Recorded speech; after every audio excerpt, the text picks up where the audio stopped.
If you're feeling like maybe you missed out on an anatomy lesson in health class and you're not even exactly sure what the pelvic floor is, this video is for you. My name is Brittany Capiello, and I am a pelvic floor physical therapist who has devoted her entire 21-year career to helping women just like you.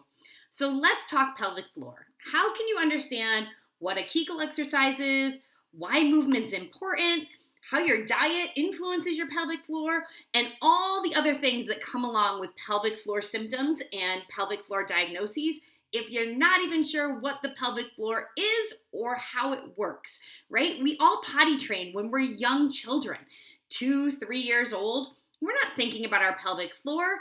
No one shows us a model. No one teaches us Kegel exercises, but magically we learn to potty train. We learn to use those pelvic muscles, and we don't even know what they are. Yet as we become grown women and we start having issues, they tell us all sorts of things, yet we still are missing out on what exactly it is. So let's take a look. This is the pelvis, okay? And you're looking at the pelvis right now from the front. So this is the pubic bone, okay? And then this is the spine and the back. Pelvic bones are here. This would be your hip socket where your hip joint comes out. And there's your basic anatomy. Now, if we tip the pelvis so that you can look inside of it, so almost as if you were looking down into somebody's pelvis, what you see is what looks like a soup bowl of muscles. That is your pelvic floor. So your pelvic floor is your support system for all of your internal organs. Colon, uterus, bladder, rectum, all of your internal organs sit within this cavity, and they are supported by this group of muscles. Now, you'll see that there's a muscle that sort of flaps over that soup bowl on both sides. That is your hip rotator. It's not part of that pelvic floor or that pelvic bowl, but because it sits right on top of it, it has a very direct impact on how the pelvic floor functions, which means your hips can play a very big role in having good pelvic floor function, mobility, and strength. Check out our other YouTube video on how my hips affect my pelvic floor after this one if you're curious about more details on that. Pelvic floor, you'll see, actually attaches to the lowest parts of the spine. So it attaches to the tailbone or the coccyx, and it also attaches to the sacrum, okay? Pelvic floor then attaches in the front right behind the pubic bone, okay? Now, why are all these things important? Why is it important to understand where they attach and what influences them? Well, it's important because your pelvic floor is literally sitting at the core of your body. And so if all of the things that it attaches to or borders with aren't working well, that means it's going to be really hard for the pelvic floor to work well and to do its job, okay? No difference than if you work on an assembly line and one person doesn't do their job. If you're the person that comes after them, you probably can't do your job very well if that step before you wasn't taken care of. Same thing on the pelvic floor. If all of the things that are in relationship with the pelvic floor aren't doing their job, you have a pelvic floor that's going to have a tough time doing its job.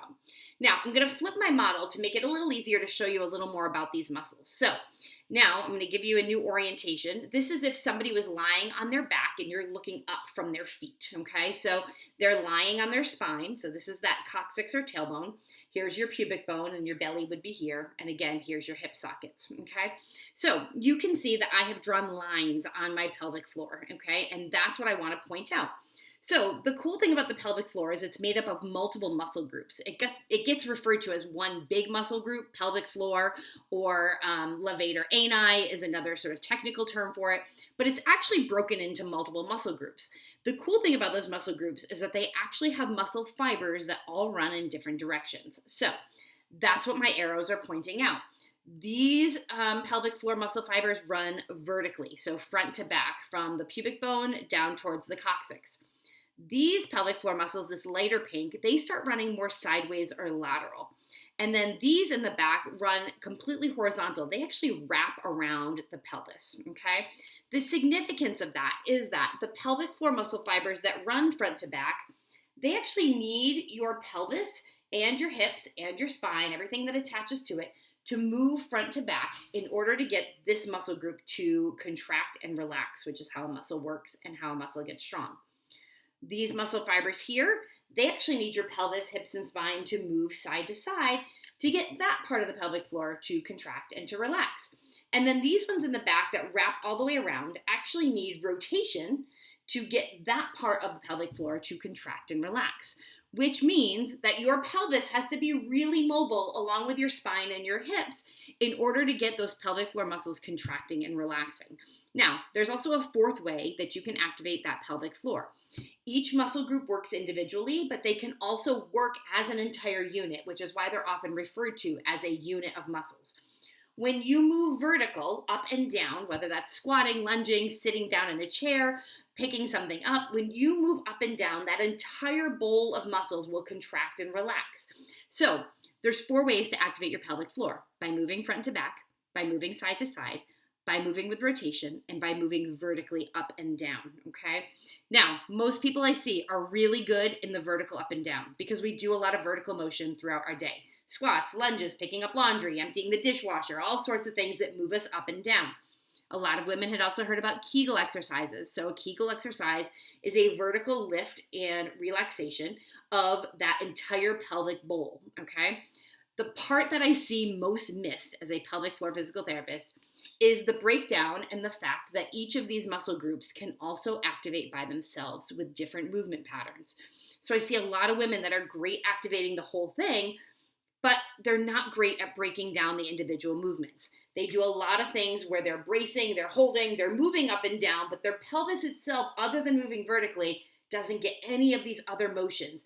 And that is the big gap in pelvic floor training. It's the big gap in the messaging that's out there. It's the big gap in the messaging that doctors are giving us, telling us that we should just go home and do Kegel exercises.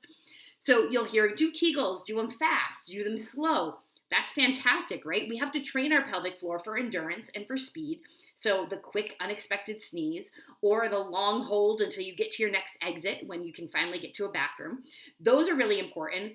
But you have to teach speed and mobility with movement, okay? Speed and endurance with that mobility and movement.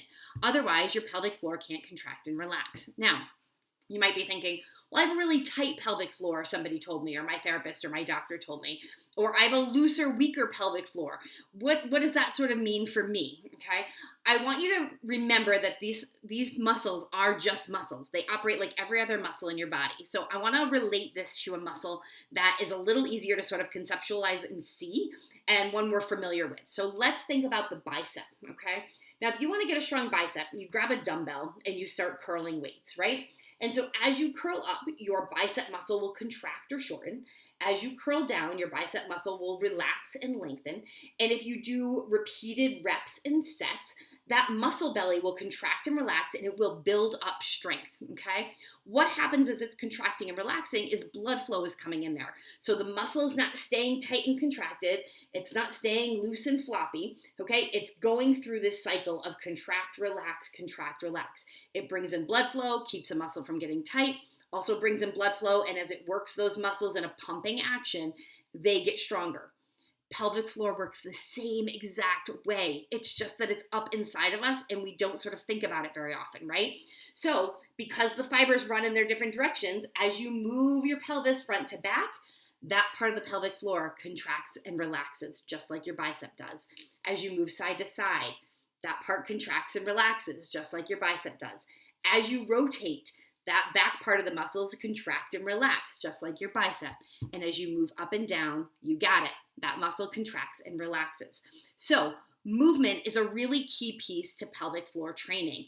And the balance between motion and movement and strength and stability has to be equal, right? I have a lot of women who do a lot of Pilates, core strengthening, where they're tightening, they're holding, they're planking, all these things that sort of hold their pelvis super tight.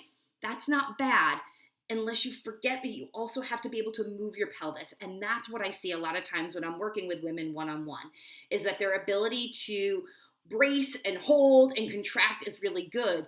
But coming out of that to just move and allow that blood flow, that pumping of the muscles, that part's really hard. Part of it's lifestyle. We do a lot of sitting where our pelvis is very fixed. We do a lot of training where our pelvis is fixed. We do dancing, yoga, Pilates, gymnastics, a lot of activities where we focus on core tightening and holding, which is not bad. It's only bad if your seesaw gets out of balance and you're only doing one and you're not doing the other.